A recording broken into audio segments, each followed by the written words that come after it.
I want to fact check 3 key points about the Senate's version of no tax on tips and no tax on overtime that I talked all about in this video yesterday. And these fact checks are based on actual comments I am seeing over and over and over. So let's start here. Democrats and the Senate Sergeant of Arms changed the bill. First of all, let me make it extremely clear, as I have been for weeks now, the reduction of and changes to President Trump's campaign promises of no tax on tips and no tax on overtime were done by Senate Republicans in the Senate Finance Committee, period.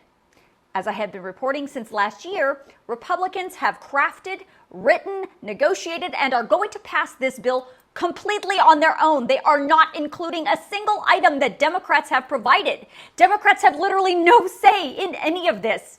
So if you don't like something in this bill, you need to take it up with your Republican lawmaker. Now, I'm not saying that to knock Republicans. This is what happens when one party controls the House, the Senate, and the White House.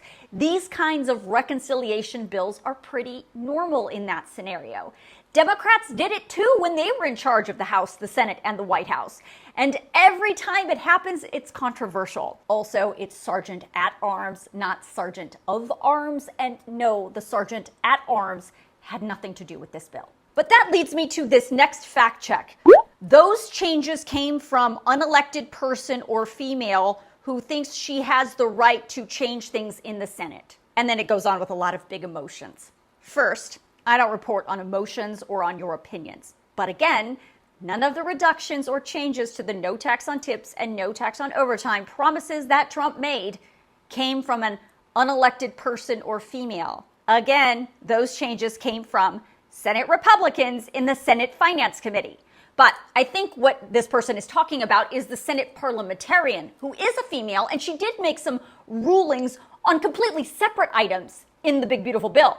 Again, not on these tax changes. I told you about some of the rulings she made in this video, also posted yesterday. And as I explained in a lot of detail in that video and in this video a few weeks ago, when it comes to reconciliation bills, which the big, beautiful bill is, the upside to it is in the Senate, you only need 51 votes to pass it instead of the normal 60 votes. But the downside is reconciliation bills also have to comply with this wonky Senate procedure called the Byrd Rule. The Byrd Rule is a law, which I've talked a lot about as well, that only applies to the Senate. It does not apply to the House.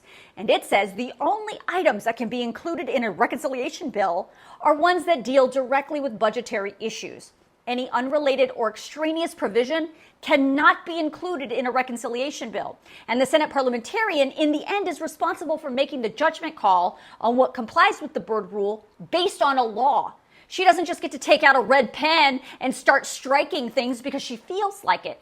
The Senate Parliamentarian is like the official advisor for the Senate. He or she is the keeper of all the quirky rules and procedures that govern the Senate, like the Byrd Rule. The current parliamentarian is Elizabeth McDonough. She is one of the longest serving parliamentarians in history and has been in that position since 2012. The parliamentarian is not elected. He or she is selected by a Senate Majority Leader from among senior staff and serves at the pleasure of whichever Senate Majority Leader is in power. Obviously, McDonough has been around a while, so she has served under both Senate Republican control and Senate Democrat control. And the current Senate Majority Leader, a Republican, John Thune, has already said that he is not going to be challenging McDonough's rulings or her authority when it comes to the Byrd Rule.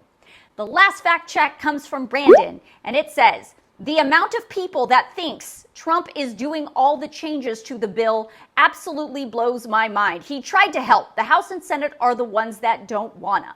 Well, Brandon is sort of accurate. As I have now said multiple times in this video and for months, Republicans in the House and the Senate are responsible for crafting the language of this bill. But where Brandon has it wrong is that he is implying that President Trump has nothing to do with any of this. That is wildly inaccurate. President Trump has been extremely hands-on with this legislation. He is fully aware of all of these changes that have been made to his campaign promises, and he has signed off on all of them. None of this is a surprise to him. And most importantly, President Trump is 1,000% in control of this Republican Party. And if you think that they go off script without him, you are very confused. Oh, and just one more bonus question that I keep getting asked. What does this bill do for no tax on Social Security? It is not in the bill. Your Social Security will be taxed. What the Senate version says is seniors over the age of 65 will be able to claim a $6,000 deduction on their taxes, but only if they make less than $75,000 a year as a single tax filer or less than $150,000 a year as married joint filers.